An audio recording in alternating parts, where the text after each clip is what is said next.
Twisted Tales. This is episode 14.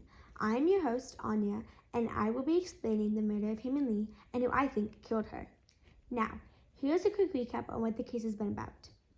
On January 15th, 1999, Hae-Min Lee went missing. Her body was found on February 9th, 1999 at Leakin Park. And 6 weeks later, her ex-boyfriend Adnan Syed was arrested for her murder. Adnan Syed was recently released from prison after being incarcerated for 23 years after the reopening of his case. Sarah Koenig, the host of the podcast Serial, says in episode 13 that many of the prosecutors stated that Adnan isn't necessarily innocent, they just did not have enough evidence to keep him in prison.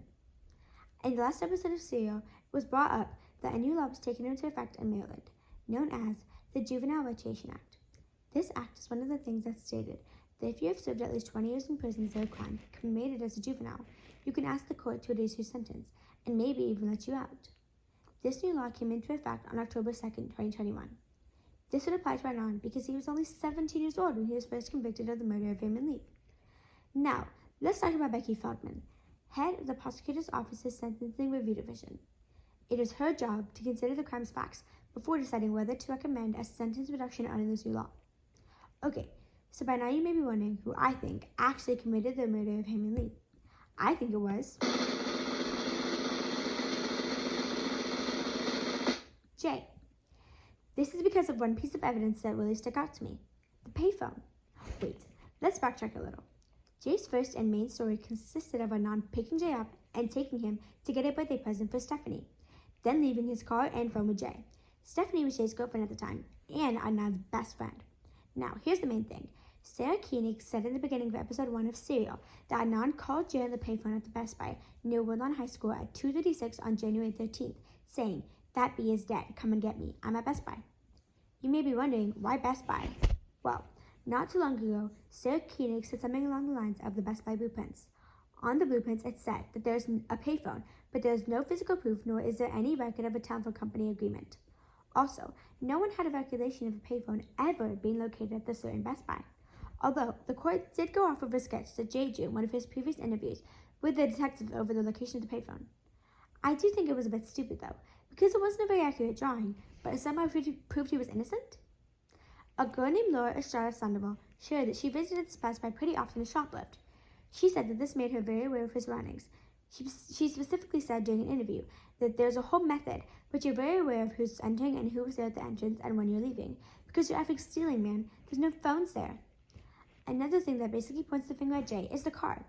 Some main points that prove this is that Jay knew where the car was when asked, the green grass underneath his car, and finally, Hayes' car being minorly destroyed.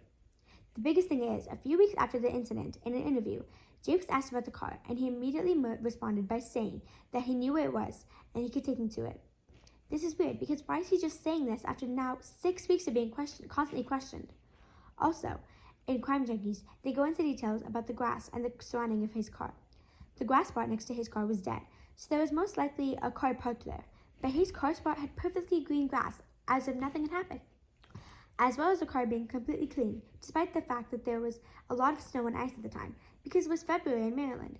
Also, when his car was found, they saw it was hot-wired, and the wiper lever was broken off, and the ignition collar had been removed. Not by breaking it, but probably from someone moving it themselves. Jay also added another point by saying that the purse was thrown out, but it was later found still in the car. Jay would fondly add different evidence to his story depending on whatever made him not look as guilty. That is called inconsistency, because his story wasn't straight.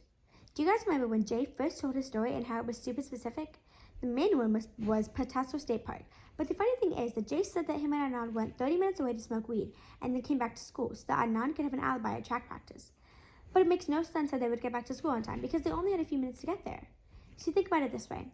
If it took 21 minutes to go Hay and then go to Patasso State Park, and that would be an hour-round trip, and it makes no sense because they only had a minimum amount of time to come back to school, so they wouldn't be late, and for Adnan's only alibi. Now, the strange thing is, after Hay was killed, Jay went back and cleaned up the evidence. For example, he deep cleaned the shovels and erased all the DNA. He also threw away the clothes that he was wearing in a dumpster. Now, I've been thinking about how there could have been an accomplice. Maybe someone helping Jay. Then I realized that Jen was the designated driver to help Adnan remove all exposure to the crime. Jen also happened to be Jay's best friend, which meant that Jay told her a lot of information, which means that she would have been a trustworthy person to help him.